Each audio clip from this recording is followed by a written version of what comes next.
Peygamber Aleyhisselam diye bir kavm mallarının zekatını verme, men'etme illa muni'ul qatara mines sema ve levlel bahayim lem yumtaru Ravah İbn Mace.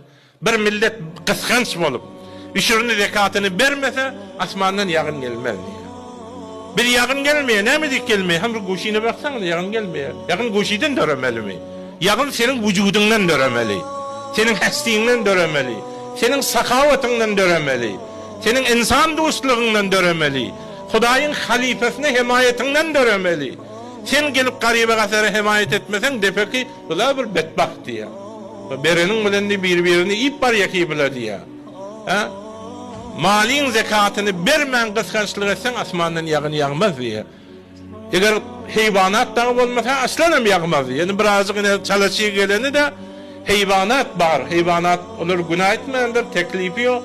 Yani hayvanım senden ov deydi kıskanç. Hayvanım senden ov. Onun katırası var. Bilisen katıran yok deydi ki.